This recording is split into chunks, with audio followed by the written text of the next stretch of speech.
Muy bien, bueno, Salva, muy buenas tardes. Nuevamente, gracias por esa deferencia y por esta oportunidad de tener todos acceso al conocimiento que nos vas a dar en tu experiencia y a estas recomendaciones en esta nueva normalidad.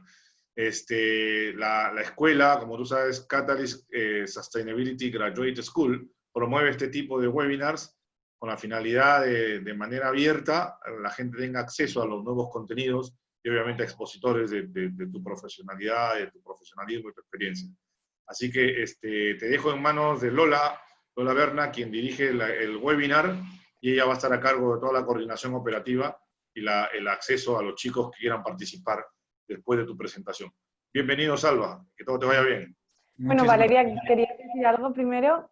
Sí, bueno, muchas gracias Lola por la oportunidad. Quería invitarlos además a todos a nuestro portal de noticias, que es sustainability.es, donde todas las actividades que hace Catalyst nosotros las publicamos en nuestro portal, y luego de la presentación de Salva también vamos a preparar alguna nota haciendo las principales conclusiones de lo que tú hablas. Así que los invitamos a todos al portal de noticias sustainability.es para enterarse de todos los contenidos de sostenibilidad, tecnología, transformación digital, entre otros temas. Gracias, Lola. Bueno, muchas gracias, Valeria y Miguel. Y buenas tardes a todos, bienvenidos a un nuevo webinar del Catalyst Sustainability Graduate School. Yo soy Lola Berna, la coordinadora docente, y tengo el placer de presentaros a Salva Cayuela hoy. Me gusta cómo se define en LinkedIn, es Building Experiences, lo resume muy bien. Es que Salva es facilitador de proyectos en estrategia corporativa, comunicación y orientación a las personas, enfocándose en los valores de la cultura de la empresa. Ha trabajado en empresas de servicios, moda y proyectos sociales, y es propietario de Do The Who, una tienda online de productos sostenibles. El webinar constará de 30 minutos de presentación y 30 minutos de preguntas y respuestas. Os pido que si tenéis preguntas durante la presentación las escribáis en el chat y yo trataré de responder, de preguntárselas todas al final. Y bueno, sin más, muchas gracias a todos por asistir y mil gracias a ti, Salva, por estar aquí hoy con nosotros. Las gracias a vosotros. Las oportunidades de compartir siempre son muy positivas y siempre me gustan un montón. Me alegro de ver caras conocidas. Espero que los que ya me conocen y muchas veces me han oído hablar de estos temas, porque soy bastante insistente con todo el tema de las propuestas de valor, pues no se aburran mucho, ¿vale? Mi objetivo hoy es dar unas pinceladas básicas sobre aspectos que siempre tenemos que recordar del marketing y de la comunicación con respecto a la planificación de estrategias, ¿vale? Para luego, hacia el final, pues hablar un poquito más del momento en el que estamos actualmente y qué características creo yo que han de tener las propuestas de valor más allá de las que formalmente siempre han tenido, ¿no? Yo, si os va bien, si os parece, voy a compartir directamente la pantalla, una pequeña presentación, porque así ni me alargo en ningún punto ni me dejo ninguno de los puntos que quiero compartir con vosotros. Entonces, vamos para allá. Perfecto. Perfecto. Bueno, pues aquí estamos, ¿no? La idea un poco es compartir algunos de los aspectos que ya veníamos viviendo desde hacía mucho tiempo, ¿no? Veíamos que habían cambios en el comportamiento del consumidor, veíamos que las empresas estaban utilizando nuevas formas de comunicarse y de acercarse a las personas, pero la pandemia nos ha cogido a todos un poco de lado, ¿no? A muchos de nosotros nos ha dado un par, ¿no? Y nos ha dicho, hey, despertad, esto está cambiando y más rápido de lo que pensabais.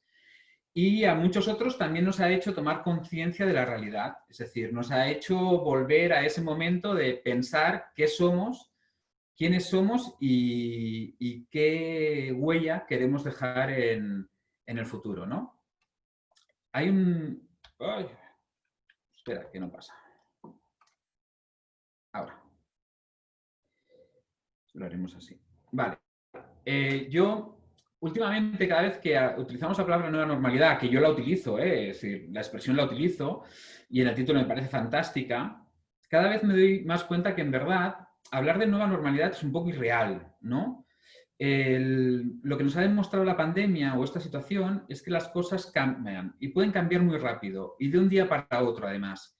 Y que la planificación de estrategias a largo plazo, incluso las de medio plazo, quizás pierden cierta coherencia con el entorno en el que estamos viviendo. Normalidad, según lo que nos dice el diccionario, es la cualidad de lo que se ajusta a cierta norma o a características habituales. Por lo tanto, hablar de nueva normalidad querría decir estar hablando constantemente del cambio. Es decir, la norma que tenemos actualmente es el cambio, ¿no? Es decir, las empresas rígidas que no han sabido adaptarse a esta nueva situación han pasado unos cuantos meses dando tumbos y lo hemos notado con su comunicación, con sus nuevos productos, con la forma de acercarse al mercado. Por lo tanto, cada vez más, ese entorno VUCA del que veníamos hablando y de que mucha gente que trabaja en la estrategia de empresa nos venía avisando, ¿no? Estábamos en un entorno cada vez más volátil, que tiene muchas incertezas, que es complejo y que además es ambiguo.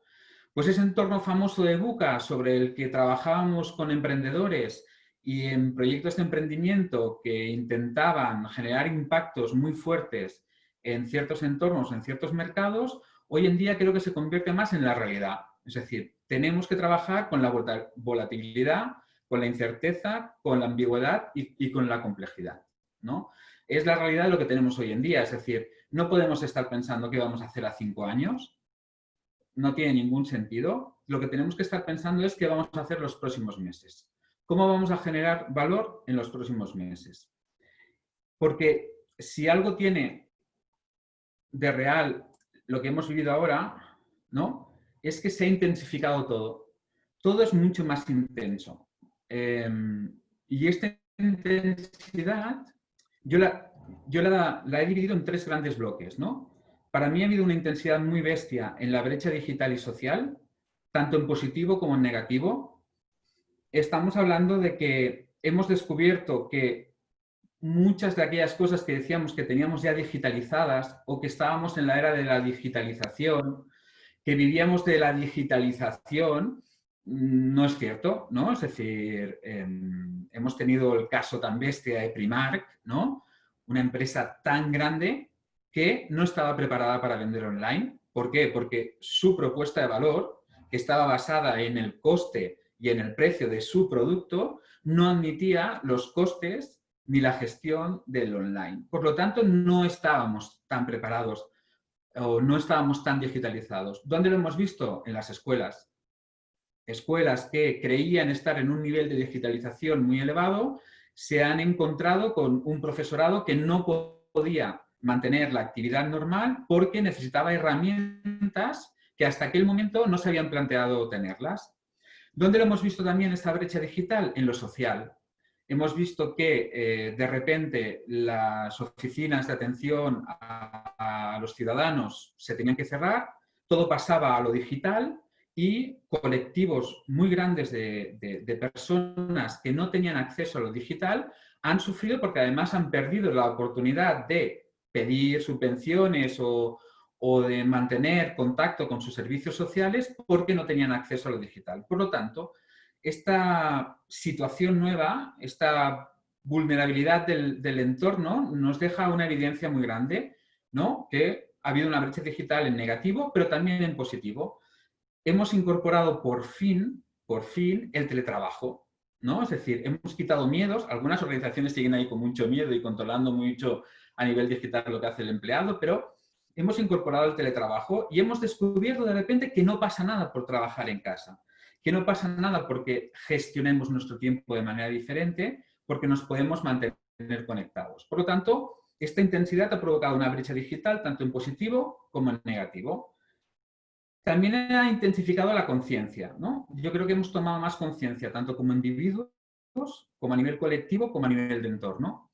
Hemos visto casos de colaboración en fincas, ¿no? Es decir, mi vecino de 80 años de repente no puede salir a la calle y conseguimos que una fundación le traiga cada día un menú de comida a casa para asegurar que como mínimo una vez al día está comiendo adecuadamente. Hemos gestionado colectivos que hasta el momento teníamos apenas contacto con ellos a través de las herramientas digitales o de la asociación y colaboración que hemos provocado. También hemos tomado conciencia como individuos, hemos incluso rescatado buenas costumbres, temas de alimentación saludable, de ejercicio, de tomarnos nuestros tiempos. Y algo que nos influye muchísimo, que es la conciencia que hemos tomado sobre el entorno. Nos empiezan a llegar noticias o nos empezaban a llegar noticias de cómo este parón estaba provocando cosas positivas en nuestro entorno. Estaba haciendo que la naturaleza tuviera también su respiro, su momento. Nos ha puesto en contacto con otras realidades. Nos ha dado tiempo a escuchar o a entrar directamente en temas que quizás hasta aquel momento pasábamos muy de puntillas, pero es verdad que se han incrementado las consultas sobre sostenibilidad, sobre ecología, sobre economía circular, ¿vale? Y esto son evidencias, lo están diciendo varios estudios en donde ha habido ese interés. Otra cosa es que ese interés luego haya resultado efectivo a la hora de la compra o a la hora de hacer crecer este tipo de proyectos. Pero el interés ha habido, por lo tanto es algo que hemos de ser conscientes. Y la última intensidad que yo recojo es el de las nuevas experiencias, tanto en uso como en relaciones. Hemos aprendido a relacionarnos de forma diferente.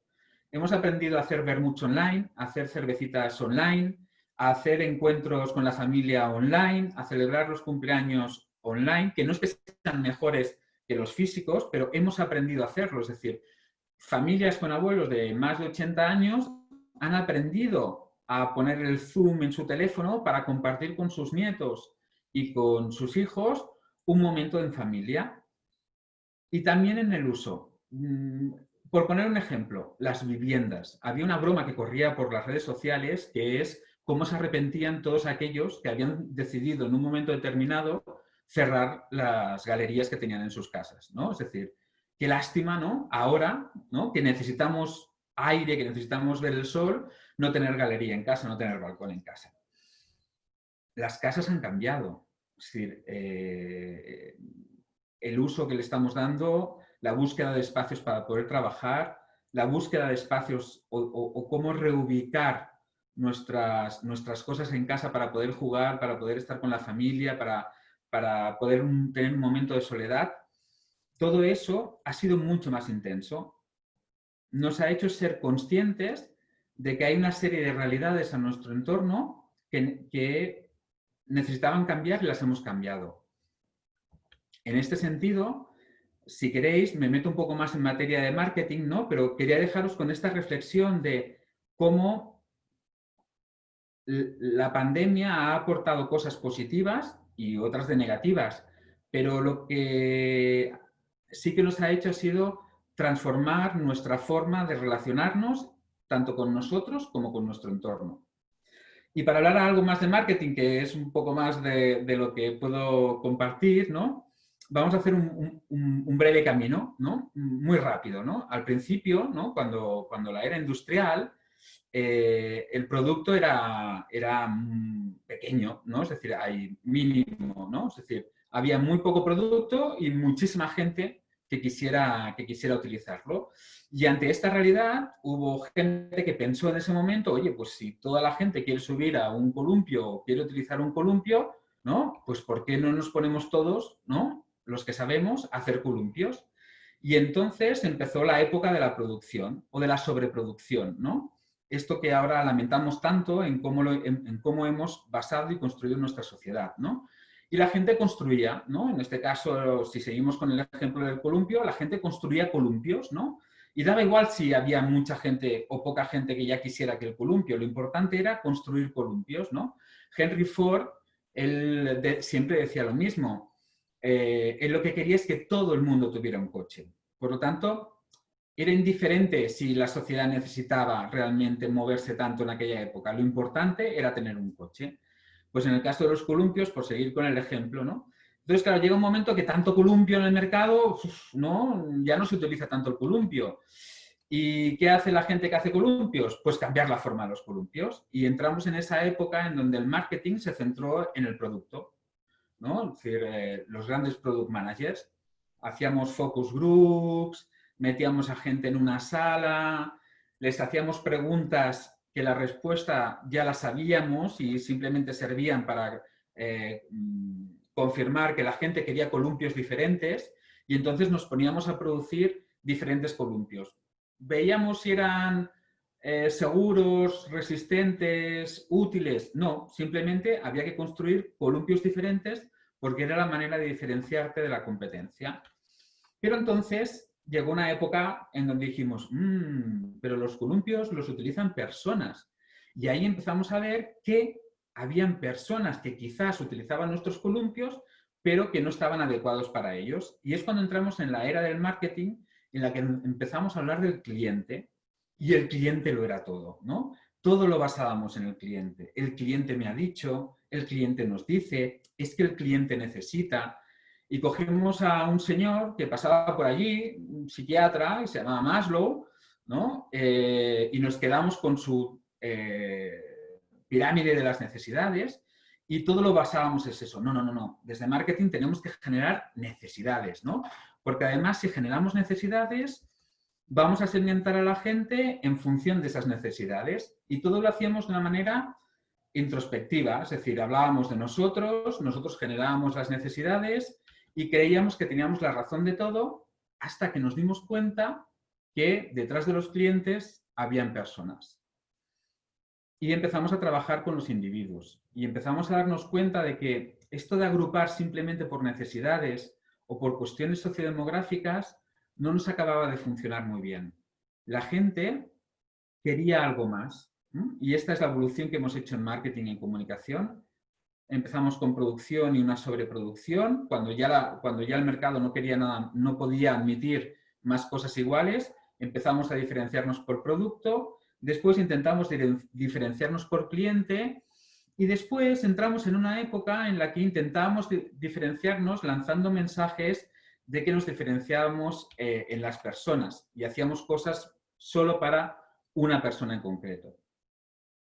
Pero llega lo digital y llega este entorno tan maravilloso que tenemos ahora, en donde las personas pueden llegar a adquirir información y formación que hasta ahora era propiedad única de las empresas. Las empresas dominaban, ¿no? Yo recuerdo que la primera vez que se habló de la programación, de la obsolescencia programada, las caras de la gente eran increíbles. Claro, es decir, no se habían planteado que era la empresa la que decidía cuándo un electrodoméstico iba a dejar de funcionar. Pero de repente la gente tenía acceso a esa información. Habían informes, habían resultados, ¿vale? No tan solo las personas tenían acceso a esa información, sino que además tenían diferentes fuentes para compartir esa información. Y ya no dependía tanto de que la empresa emitiera una información o emitiera una comunicación, sino que además a las personas nos gustaba compartir esa información. La empresa ya no domina el mundo de la información o de la comunicación. Son las personas las que deciden qué se comparte, qué se explica, qué se dice. Y además, la digitalización a nivel individual nos ha aportado, o a nivel de sociedad nos ha aportado algo muy bueno. Y es que ha demostrado que somos animales relacionales. Es decir, necesitamos de la relación.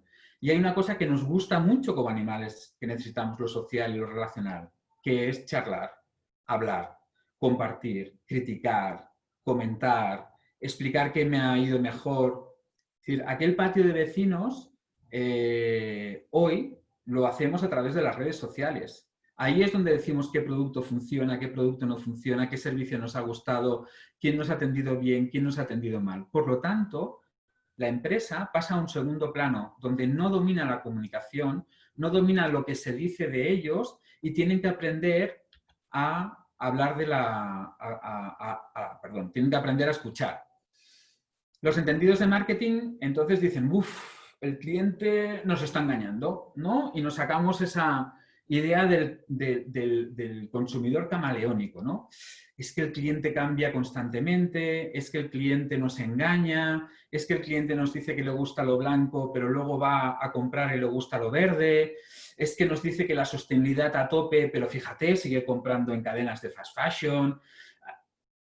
Ojo, ¿el cliente realmente nos engaña? Es decir, ¿nosotros nos engañamos? ¿O es que somos los mismos, pero tenemos experiencias diferentes? Yo soy el mismo personaje, tanto si me tomo un café solo en un bar de forma rápida porque tengo una reunión o porque tengo un encuentro, como en el momento en que quiero tomarme un café con un dibujito, con una persona a la que quiero mucho y quiero pasar un buen momento, o como cuando decido llevarme un café en takeaway. Soy la misma persona.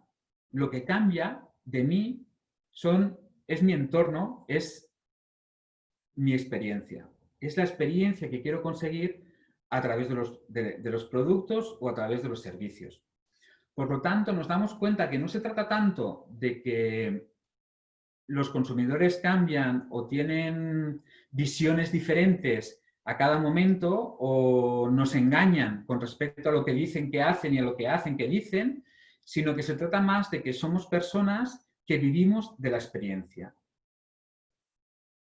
Starbucks, con todo lo bueno y con todo lo malo que puede tener, es un lugar de experiencia, es un café que existe porque alguien piensa en la experiencia que hay detrás del café.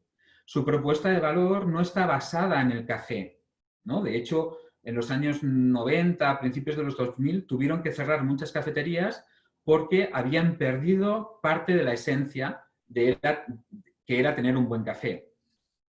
Starbucks está basado en la experiencia. El café debajo de mi casa, que sirve cafés rápidos, muy rápidos, tipo italiano, es decir, no tiene mesas para sentarse, está basado en la experiencia, está basado en un café rápido, en donde no vas a hablar con nadie, en lo que te interesa es tomártelo, consultar algo con el móvil y irte, ¿vale? Por lo tanto, yo soy la misma persona en 3 momentos diferentes en los que quiero vivir 3 experiencias diferentes. Y eso, cuando definimos las propuestas de valor, es muy importante, porque hoy las empresas ya no buscamos, ¿no?, que la gente se tatúe nuestro logo. Interpretar que por aquello que digamos las personas van a seguir tatuándose nuestro logo es equivocarnos. Hoy no nos debería interesar que la gente se tatúe nuestro logo, sino que lo que nos debería interesar es nosotros decirle y explicarles a ellos que les entendemos, que les queremos y que sabemos cómo llegar a ellos con propuestas que les aportan valor a aquellas experiencias que quieran vivir. Pero estamos locos si queremos ser la única marca para ellos. Vamos a compartir al consumidor, vamos a compartir a las personas en función de las experiencias que esas personas quieran tener. Y nosotros lo que vamos a hacer es ocupar parte de esas experiencias con nuestras propuestas de valor. Y eso sí, la propuesta de valor tiene que estar definida en base a ese cliente, en base a esa persona. Ellos son el centro. Cuando durante muchos años en marketing hemos explicado que el centro tiene que ser el cliente y que teníamos que poner al cliente en el centro y hablábamos del CRM y utilizábamos cada vez más herramientas para comprender al cliente y captar toda esa información y introducirla en nuestros procesos de análisis para luego ofrecer productos y experiencias, muchas veces visionábamos al cliente, seguíamos visionando al cliente como algo externo, algo que no está dentro de nuestra casa. Hoy en día, el cliente está dentro de nuestra casa. Nosotros formamos parte de ese cliente. Es decir, no se trata de entender al cliente, sino se trata de escuchar a las personas. Se trata de saber qué es lo que nosotros les vamos a ofrecer, cómo vamos a entrar. Por lo tanto, se trata de pasar de ese yo tan poderoso que tenemos los empresarios, los artistas, los diseñadores, ¿no? Es decir, ese yo hago, yo digo, yo quiero que, ¿no?, a un nosotros. Pero un nosotros real. Es decir, yo dejo de hacer productos que he decidido yo que quiero hacer porque creo que hay una necesidad en el mercado. No. Yo observo cómo se comporta la gente, yo observo cómo utiliza a las personas, yo observo qué trabajos tiene la gente y en función de esa observación, en función de eso que veo y que puedo compartir con otras personas, puedo trabajar mis productos, puedo trabajar mis propuestas sin perder mi esencia. Pero hemos de dejar de creer que tenemos ese conocimiento máximo que nos permite generar necesidades. No generamos necesidades, formamos parte de diferentes experiencias que las personas van a decidir si quieren o no compartirlas con nosotros. En este sentido, se ha trabajado mucho esto del círculo dorado, llevamos años trabajando con esto y es en parte un poco el resumen de lo que os acabo de explicar, ¿no? Si utilizamos el ejemplo de la empresa del sector automovilístico, que me sirve mucho, dijéramos que hay empresas que se quedan en el qué, ¿no? En el qué hacen. Y esto nos pasó con los coches.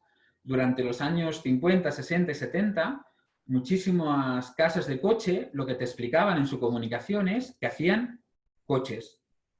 ¿Cómo? Daba igual. ¿De qué manera? Daba igual. ¿Por qué? Porque el objetivo era que tuvieras un coche y te decían que hacían coches.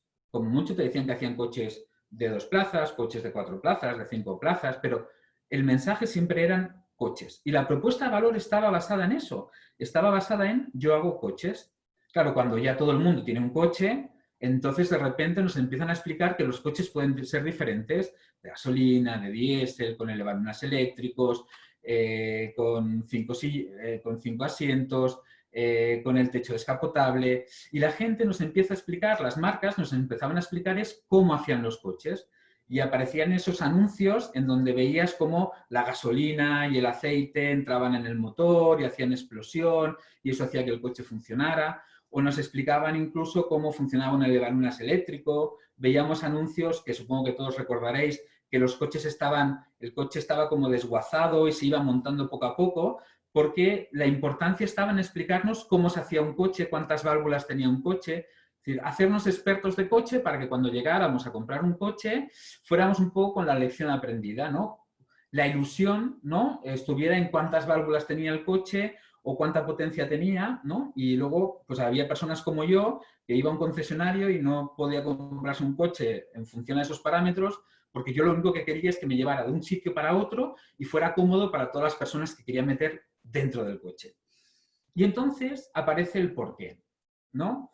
Y el porqué es la experiencia. El porqué lo que nos dice es, oye, está muy bien, ¿no? Que todos hacemos coches, está muy bien que expliquemos cómo hacemos los coches, pero al final el cliente, la persona, ¿por qué me compra el coche? Y seguro que recordáis un anuncio que rompió esos esquemas y empezó a hablar de la experiencia de conducir. No enseñaba el coche, no te decía cómo era el coche de grande, de pequeño, cuántas plazas, cuántas puertas tenía, qué levalunas tenía, sino se centraba en la experiencia y te decía, ¿te gusta conducir? Es decir, de repente pasamos a un nivel de comunicación en donde se empezaron a preguntar es, ¿por qué me compra la gente un coche? La gente no compra un coche para desplazarse, porque lo necesita para trabajar, porque lo necesita para disfrutar de la familia, porque es un aventurero y quiere irse a la montaña. Es decir, empezamos a hacer una comunicación muy centrada en el por qué me van a comprar el coche, muy centrada en esa experiencia, muy centrada en los 3 tipos de café que os enseñaba antes. Hay industrias que han evolucionado en esta comunicación porque la presión del entorno, la competencia, les ha provocado llegar antes, pero hay otras industrias que todavía estamos peleándonos en explicar el qué y el cómo hacemos las cosas y el qué hacemos. Cuando cada vez más deberíamos tender a poder explicarle a nuestra gente el por qué. ¿Qué soluciones ofrecemos? ¿Por qué me vas a comprar? Es decir, ¿qué valor es el que voy a aportar a ti? Porque si no, caemos en cosas como estas, en hablar de hipotecas personalizadas, en hablar de productos customizados. Y no es cierto. Una hipoteca nunca es personalizada. Una hipoteca se mete en un programa, en una ERP, con 4 variables y te da la hipoteca que le está dando al 80% de la población en función de las variables que tú hayas introducido. Hablar del por qué es algo mucho más, que va mucho más allá. Hablar del por qué es preguntar a tu cliente ¿para qué te sirvo? Y esto es algo que hacemos muy poco quizás hablo más desde el emprendimiento, ¿no? Pero hacemos muy poco como empresarios, como emprendedores. ¿Para qué te sirvo, señor cliente? Os voy a poner un ejemplo, una embotelladora de agua. Una embotelladora de agua que no le pregunta a su cliente para qué le sirve, por qué es importante para su cliente, se va a pasar toda la vida embotellando agua y va a trabajar en el producto, va a trabajar en cómo embotellar agua, va a hacer aguas más pequeñas, más grandes, va a venir un product manager y va a decir, yo he hecho un estudio que dice que la gente cada vez va más al campo. Pues vamos a hacer botellas de agua con un clip para que se lo puedan colgar en la mochila y puedan ir al campo. Hemos detectado que la gente ahora utiliza más agua para ir a las oficinas porque ya no se utiliza el agua del grifo de la oficina. Cuidado, vamos a hacer botellas que nos vayan bien para meterlas con la fiambrera para que la gente vaya a la oficina. Se dedican simplemente a embotellar agua, no hay evolución, es decir, simplemente embotellan agua. Y su propuesta de valor acaba siendo esa, embotelladores de agua. ¿Qué pasa si alguien le pregunta a un cliente, oye, yo que embotello agua, yo que te doy agua, ¿para qué te sirvo?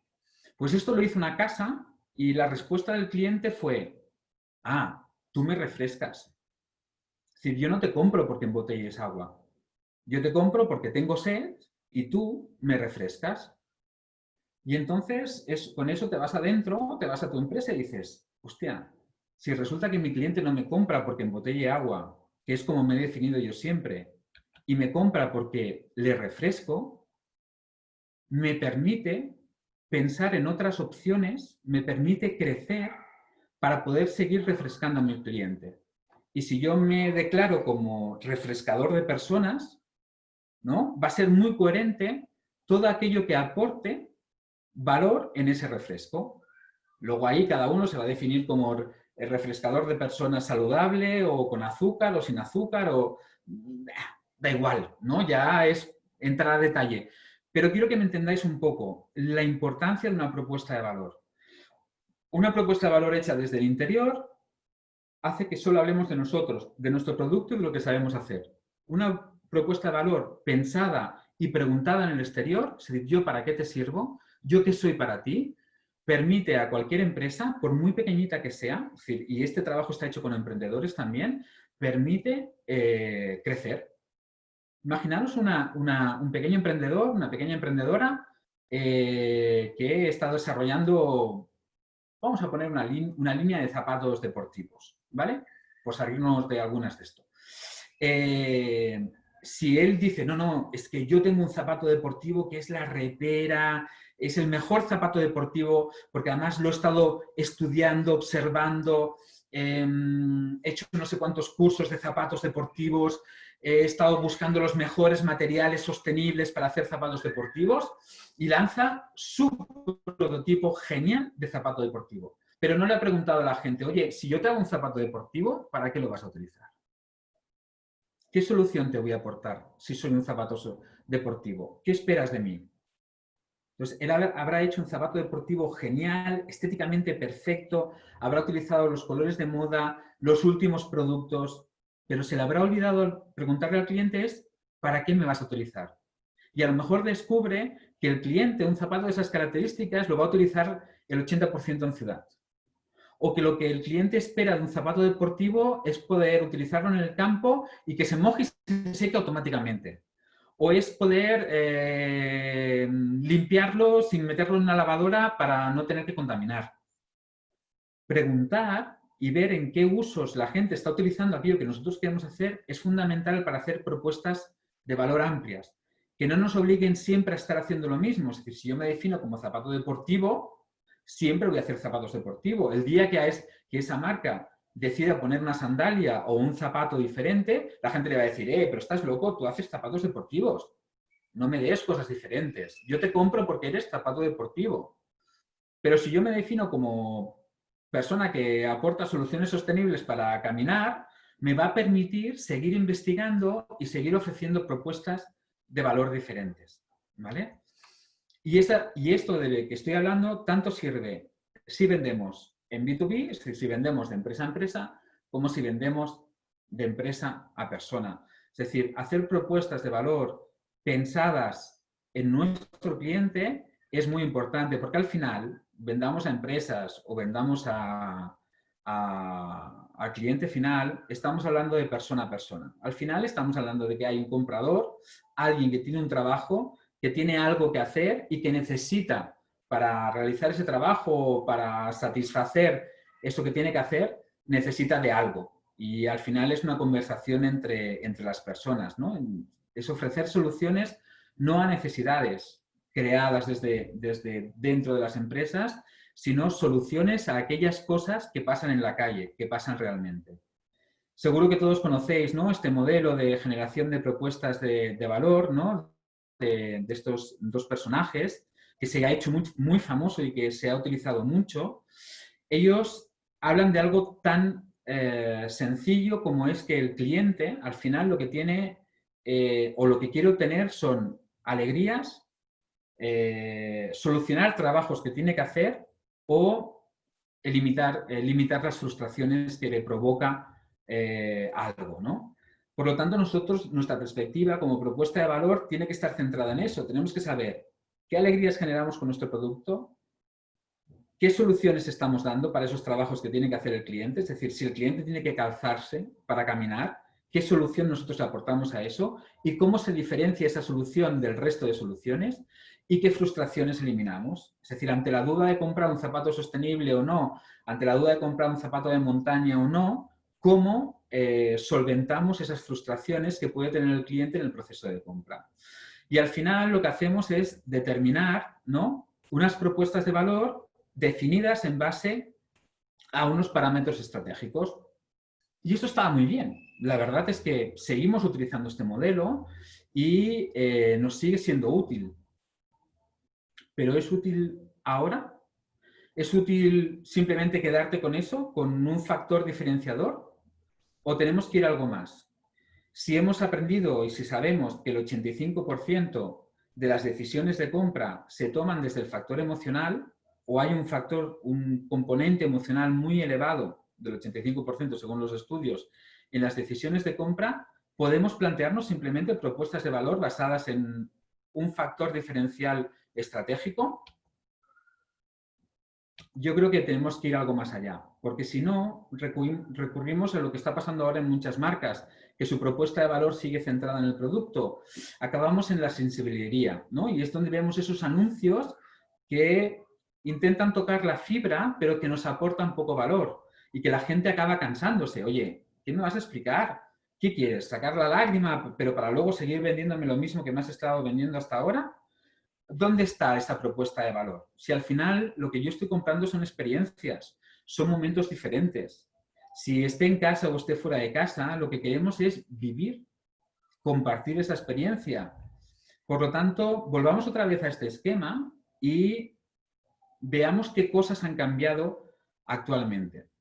Todos los estudios que nos van llegando un poco nos dicen, oye, el consumo se ha vuelto más consciente, aunque luego te sorprendes, ¿verdad? Luego vas a Paseo de Gracia o a Rambla Cataluña o a un centro comercial y ves esa cola enorme delante del Zara el primer día que abrían. Pero todos los estudios te hablan de una conciencia mayor del consumo. Por lo tanto, una cosa es, oye, yo necesito seguir consumiendo, ¿no? Porque quiero seguir consumiendo, porque en estos momentos necesito cubrir esa frustración que tengo, pero soy más consciente de aquello que estoy consumiendo. Nos hablan del impacto, ¿no? De que hemos tomado más conciencia del impacto. Y yo los primeros días, cuando salimos del aislamiento total que teníamos, dudé muchísimo de la gente que hablaba de la conciencia de impacto, porque de repente salías a la calle y entonces descubrías que habíamos pasado de la basura provocada por las latas y las botellas, habíamos pasado a la basura provocada por los guantes de plástico, por las mascarillas, por los geles, por la utilización excesiva de lejía. Es decir, pero no, es decir, todos los estudios nos hablan de esa conciencia y lo hemos ido notando, ¿no? Nos hablan también del valor del momento, ¿no? Le hemos dado mucha más importancia al momento que compartimos, al momento que vivimos, a los momentos que tenemos, ¿no? Y que hay un cambio de prioridades y lo estamos notando. La digitalización, súper importante. ¿no? Es decir, hoy en día todo el mundo está pensando en que si hay un rebrote, ¿cómo voy a poder mantener mis contactos? ¿Cómo puedo mantener mi actividad diaria? Nos tiene que pillar, trabajando. Yo doy fe de que empresas que hasta ahora para ellos la digitalización era tener una web, hoy en día se están planteando cómo mantener relaciones a largo plazo en lo digital con sus clientes, cómo conocer mejor a sus clientes, cómo poder hacerles llegar propuestas más personalizadas si están en casa, cómo acercarse de una manera diferente. Nos ha cambiado la movilidad, ¿no? Cada vez hay más estudios. Betagrowth está haciendo estudios, por ejemplo, sobre los cambios importantes en la movilidad, ¿no? Es decir, cómo estamos cambiando rutinas. Se está hablando de la neoeconomía, y cuando hablan de la neoeconomía están hablando de economía circular, están hablando de nuevas economías sociales, de cómo hemos sido conscientes de la falta de recursos que había en el planeta, cómo somos cada vez más conscientes de esa brecha social que está significándose entre las personas, de la brecha social. Estamos viendo cómo cada vez las empresas y las personas están buscando inversiones de impacto. Cada vez hay más inversores, seguimiento de las inversiones con impacto. Se está pidiendo a las empresas cada vez más los informes de transparencia, los informes de RSC, pero ya no desde quizás la pequeña hipocresía de hace unos años de tenerlo por tenerlo, ¿no? Sino hoy en día eso tiene un valor, y en función de cuáles son tus resultados de impacto, yo voy a decidir si invierto o no sigo invirtiendo en tu compañía. Estamos hablando de colaboración, lo hemos visto a nivel social, lo hemos visto en pequeñas estructuras, pero también lo hemos visto en empresas que se han unido. No sé si conocéis el caso, se hizo bastante viral. Una librería que no podía hacer transporte, no tenía recursos para poder hacer la venta online con transporte. Lo que hizo al final fue conseguir que una tienda que había delante, que sí que abrían, que era una tienda de alimentación, se convirtiera en el punto de recogida de los libros que vendían a sus clientes de siempre del barrio. Por lo tanto, y esto es súper interesante, aparecen economías que hasta ahora estaban muy distanciadas, que no pertenecían al mismo mercado, que se unen. Oye, a ti te siguen comprando libros, no tienes cómo hacerlo llegar a los clientes, yo tengo un establecimiento abierto, trae a los clientes tuyos para aquí, que a lo mejor incluso les vendo algo. Y por lo tanto empezamos a colaborar desde otra perspectiva. No se trata de qué es aquello que yo tengo, qué es aquello que yo sé hacer, sino qué es aquello que hay en mi entorno que yo puedo aprovechar, para generar valor, no tan solo a mi compañía, no tan solo a mi empresa, sino a las empresas de mi entorno. Y el tema de la transparencia. No me vendas tejanos sostenibles o no me vendas algodón sostenible si luego sé que el relleno de tus anoraks está hecho con pluma de pato, ¿no? Es decir, tenemos que ser mucho más transparentes y mucho más coherentes. Y para ir acabando, porque veo que me estoy pasando un montón, no he advertido de lo que llego a hablar, ¿vale? ¿Cómo creo que deben ser las propuestas de valor hoy en día? Los centro en estos puntos. Han de ser tangibles, basadas en la experiencia, colaborativas, han de tener en cuenta todos los grupos de interés, han de generar algún tipo de impacto y han de ser coherentes. Para no alargarme mucho, voy a centrarme solo en dos. Cuando digo tangibles, no es que se puedan tocar, sino que todos los elementos que forman parte de mi marca respiren esa propuesta de valor para esa tipología de cliente. Es decir, tangibles ha de ser que estemos en online o estemos en offline, vendamos servicios o productos, al final, todo aquello que estemos haciendo, y no hablo de diseño, no hablo solo de diseño, sino hablo de todas las experiencias que aportamos al cliente con todos los puntos de contacto que entren con nosotros, sean tangibles, sean reales. Que el cliente cuando las vea o las viva, realmente esté pensando en nuestra marca. Porque si no, estaremos perdiendo capacidad de impacto. Y esta pandemia lo que nos ha hecho ver es que tenemos cada vez menos oportunidades de impacto porque hay mucha gente hablando a la vez. ¿no? El siguiente punto del que, para acabar, hablaría es de la coherencia. Y esto lo repito siempre. Nuestras propuestas de valor han de ser coherentes. Está muy bien hablar de la experiencia, ser súper motivadores en las redes sociales, tener una imagen increíble, hablar de lo bonito que es el mundo o de lo bien que hacemos las cosas, si luego mi cliente, cuando se acerque a mí, esa experiencia que le hemos prometido no va a ser esa, ¿vale? Tenemos que ser coherentes. Y os puede parecer un ejemplo muy alarmista, pero está pasando. Es decir, estamos viendo como la sostenibilidad, por ejemplo, está entrando en todos los discursos de comunicación, pero luego cuando nos acercamos a las tiendas o nos acercamos al punto de venta, sea online, sea físico, o nos acercamos al propio producto, estamos viendo incoherencias. Quizás los que estamos más sensibilizados detectemos rápidamente esas incoherencias, pero no seamos tontos, es decir, perdón, pero no seamos ingenuos. Esas incoherencias, aunque no sepan cómo ni por qué, una persona que se acerca y que no tiene tanto conocimiento también las vive. Si tú le estás vendiendo sostenibilidad, como lo están haciendo algunas marcas, vamos a hablar de moda, porque están haciendo pantalones de algodón orgánico, pero ven que en tu tienda no hay referencia o otros productos no están hechos de la misma manera, o alguien se cuestiona dónde están hechos estos productos, o han oído hablar de que hay problemas en los países de origen, todo eso genera ruido en el mensaje. Por lo tanto, provoca incoherencia.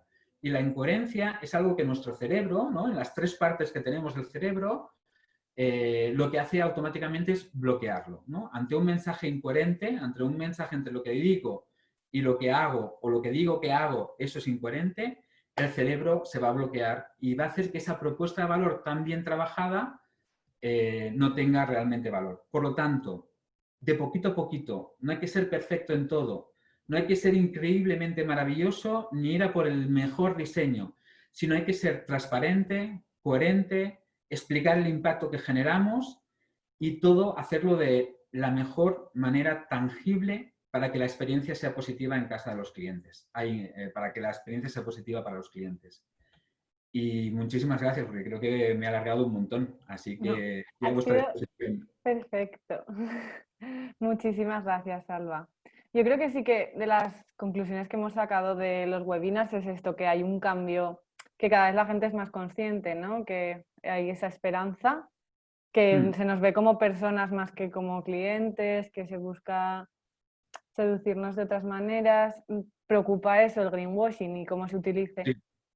Pero sí que hay un cambio de fondo, que es con lo que nos tenemos que quedar si no queremos deprimirnos. Yo creo que aprovechar en positivo ese cambio de fondo, ¿eh? Es decir, nos toca trabajar muchísimo, mucho más de lo que hemos trabajado hasta ahora, porque tenemos que luchar contra el greenwashing en muchos aspectos, en muchas economías, pero, wow, no hemos tenido a las personas tan perceptivas como hasta ahora, ¿eh? Es decir, y eso para mí es muy importante. Sí, desde luego, por eso. Bueno, ahora si quiere la gente hacer preguntas por el chat, tenemos alguna, bueno, ya sabes que nos interesa mucho la sostenibilidad a nosotros, así que cómo ves que se puede enfocar la sostenibilidad en este marco de valor, cómo diferenciarlo con las propuestas que nos intentan engañar, no sé. Mira, yo creo que la sostenibilidad como tal no ha de ser una propuesta de valor, ¿vale? Eso para empezar. Como tal. ¿Por qué? Porque se está confundiendo la gente con el término. Entonces, vamos a entrar en una propuesta de valor que va a perder valor al final si la sobreexplotamos, ¿no? Yo creo que lo que hemos de entrar es en qué soluciones aportamos con nuestro producto para el cliente. Oye, si nosotros lo que aportamos es limpieza de océanos, vamos a hablar de limpieza de océanos. Si lo que aportamos es acortar la gestión, es decir, beneficiarnos de la gestión de residuos, vamos a hablar del beneficio de la gestión de residuos. Si nosotros lo que hacemos es seguir trabajando con el algodón orgánico porque nos aporta beneficios tanto a las personas como al entorno, vamos a trabajar sobre eso. Pero no nos centremos en conceptos tan genéricos como la sostenibilidad como propuesta de valor. Porque al final, sostenibilidad está hablando, no vamos a nombrar quién, pero muchas cadenas de fast fashion están hablando de sostenibilidad. Muchas cadenas, muchas marcas de automóviles están hablando de sostenibilidad. Mucha empresa de alimentación está hablando sobre sostenibilidad. Pero sostenibilidad, ¿qué es? Yo cuando siempre trabajo con marcas con criterios sostenibles, hablo de criterios sostenibles. Es decir, ¿qué criterios sostenibles aplicas tú en tu producto? ¿Qué criterios sostenibles aplicas tú en tu producción? Porque no podemos aplicarlos todos. Es irreal. Debemos centrarnos en unos. Y en esos en los que nos centremos, seguramente es una solución para muchos de nuestros clientes. Aquellas personas que estén muy concienciadas con el problema de la basura en los océanos, y yo estoy trabajando con materiales que reducen ese impacto, vamos a explicárselo. Vamos a basarnos en eso. Vamos a explicarles todo lo positivo que es en eso. Y dejemos ya de hablar de lo negativo que comporta, ¿no? Es decir, creo que desde la sostenibilidad tenemos que quitarnos esa armadura que nos pusimos, ¿no? De hablar de lo malo que era el mundo, de lo mal, y empezar a hablar de lo bueno que hacemos. Lo malo ya está, ya lo saben. El que lo ha querido saber se ha enterado, y el que no lo ha querido saber simplemente no se ha querido enterar. Ahora vamos a hablar de lo bueno que nosotros aportamos al mercado, de lo bueno que aportamos con nuestros productos o con nuestros servicios, del bienestar que generamos. Vamos a hablar en positivo, por fin, de la sostenibilidad. Yo me centraría por ahí, y ahí es cuando me emociono demasiado, pero bueno. Me encanta que te emociones, está perfecto. No, yo ahora también, yo creo que tenemos otra pregunta. Sí, en el sector público, ¿cómo se aplicarían o se puede aplicar estas propuestas de valor en el sector público? Sí. Bueno, gracias, Charles. Te felicita y te da las gracias por la muchísimas gracias. Sí, por supuesto, por supuesto. Es un cambio que cuesta más. ¿Por qué? Porque tenemos estructuras muy basadas en lo que hacemos, es decir, son estructuras muy basadas en aquello que hacemos nosotros y creemos que es bueno para la sociedad, pero no puedo hablar de sector, ¿no? Porque forma parte de la confidencialidad de un trabajo que hemos hecho, pero hemos estado trabajando durante la pandemia con sector público de aquí de Cataluña y es increíble cómo han cambiado la percepción, es decir, un sector público que tenía que tener oficinas abiertas al público y que de repente no podían tenerlas abiertas al público, y lo que hicieron fue coger a toda la plantilla que no estaba siendo 100% productiva en otras áreas y trasladarla a las plantillas a la atención telefónica al usuario. Es decir, empresas públicas que la digitalización pues había llegado como mucho a ser una web, y de repente empezaron a crear programas es decir, empezaron a recaptar información sobre sus usuarios para crear minis CRMs muy básicos, pero que les permitieran saber si un usuario llamaba 2 y 3 veces, si un usuario estaba llamando con el mismo problema repetidamente. Formación. De repente los departamentos de recursos humanos en algunos sectores públicos han tomado una relevancia súper importante, porque de ser simplemente generadores, ¿no?, de información y de formación muy técnica, han tenido que salir y capacitar a la gente, capacitar a sus empleados, enseñarles a cómo teletrabajar. Es decir, que en el sector público se pueden hacer muchísimas cosas basadas en estas propuestas de valor y además incorporar criterios de sostenibilidad en ellas, ¿eh? Es decir, totalmente sí, se puede hacer. Con mucho trabajo, pero se puede hacer. Yeah. Pero bueno, si se puede hacer, hay que hacerlo. Y tanto. Nos preguntan también que si crees que hay un abuso en las marcas, en las redes sociales y en el marketing digital. Y si hay un abuso, ¿cómo se podría evitar? Un abuso sobre la sostenibilidad, supongo, ¿no? Sobre estos conceptos. O sobre el abuso en general de las redes sociales. Un abuso de información puede ser de demasiada... durante la pandemia. Sí, ha habido un abuso excesivo. Claro, aquí el problema era, si no estoy, ¿no? Si no estoy, no me van a oír. Si no estoy, no me van a ver. Si no explico que yo sigo aquí vendiendo, pero también hemos visto cuentas de redes sociales que eran totalmente absurdas, que perdían contenido. Incluso si os metéis en algunas de estas grandes empresas que se han pasado provocando la lagrimilla rápida, ¿no? Con el tema de los aplausos, con el tema de qué buenos somos todos y todo esto, veréis que el interés en estas cuentas ha ido decayendo. Aún así, somos tantísima población que es muy difícil ver impactos muy grandes, pero sí, ha ido decayendo. Yo siempre cuando me enseñan una web, me enseñan una red social, yo no miro tanto el número de seguidores que tienen como el engagement que tienen. Siempre miro las 10 últimas publicaciones y veo el engagement que tienen. Entonces, oye, pues sí, puedes tener 200.000 seguidores, pero, tío, es que tu último post o tus últimos 10 posts están entre el 1 y el 2% de engagement. No tienes valor para el cliente. ¿Ha habido un abuso? Sí. ¿Cómo se puede paliar? Siendo coherentes, siendo transparentes y no intentando llegar a todo el mundo, solo queriendo llegar a aquellas personas que realmente te quieren escuchar. No hay que rasgarse las vestiduras, no hay que conseguir volúmenes. Hay que saber que todo aquello que generas genera un impacto, aunque sea a nivel comunicativo. Me gusta mucho.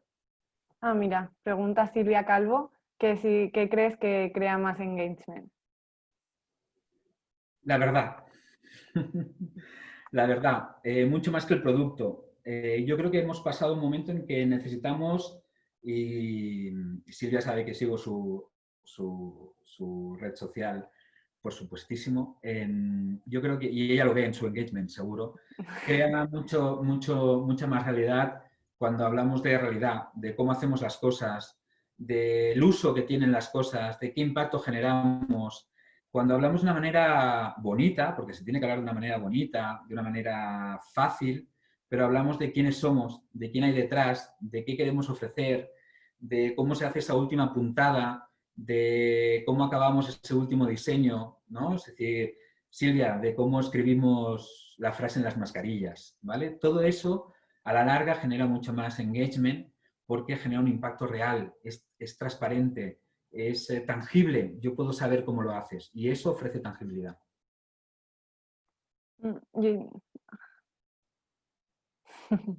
Te dan las gracias.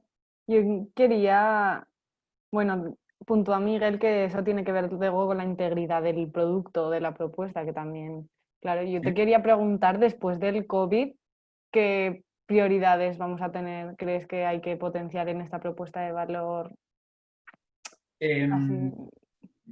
Después del COVID, mira, yo te diría, no hay un después del COVID, ¿eh?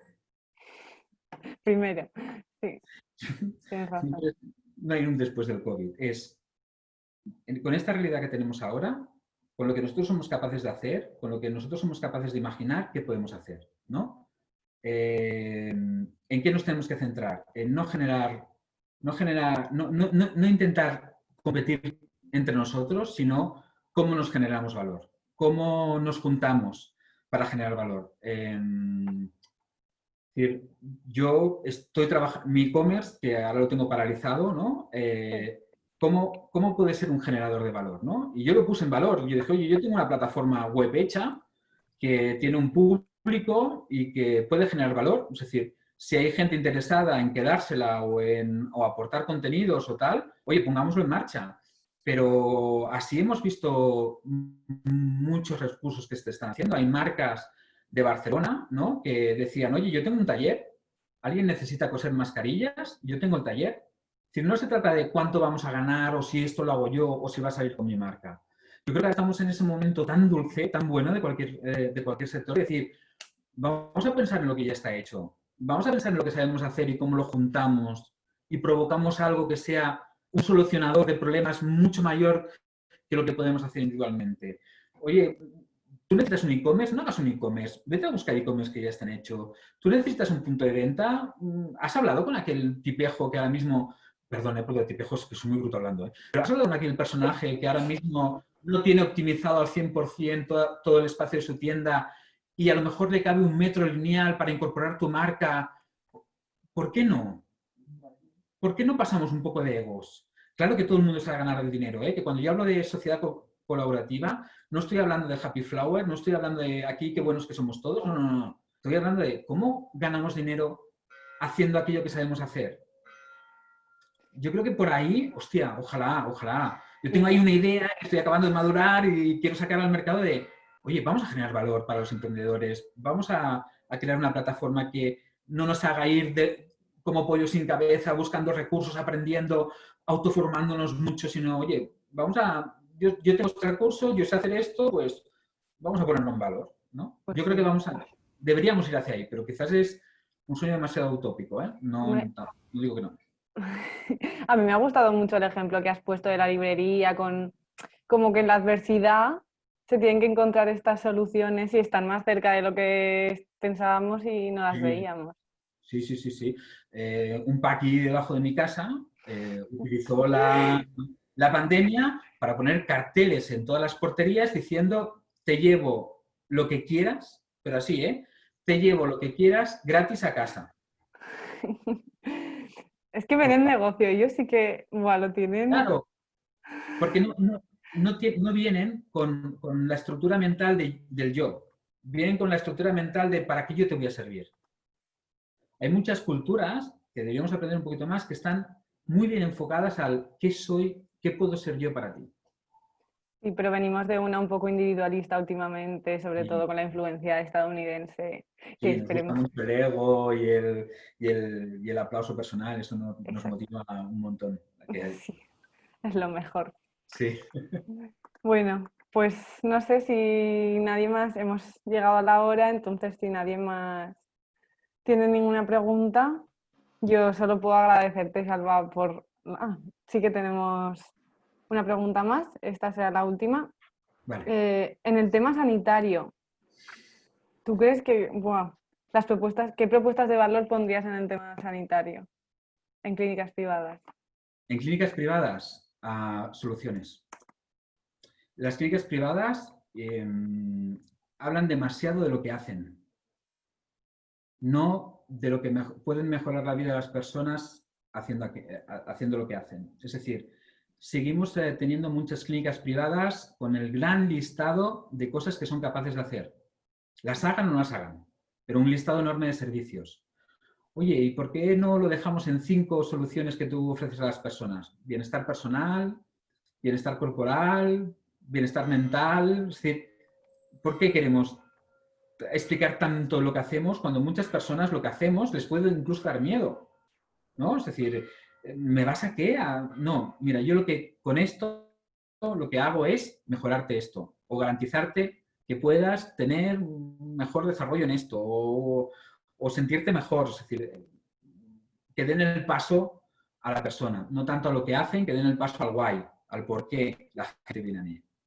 Al círculo que hemos visto. Eso lo deja muy claro. Me gusta. Bueno, pues ahora sí, Salva. Muchísimas gracias. Gracias a vosotros.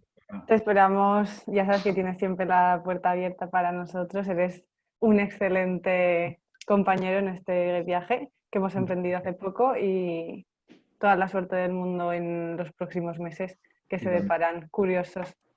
Sí. Por lo menos curiosos. Bien, gracias, Salva.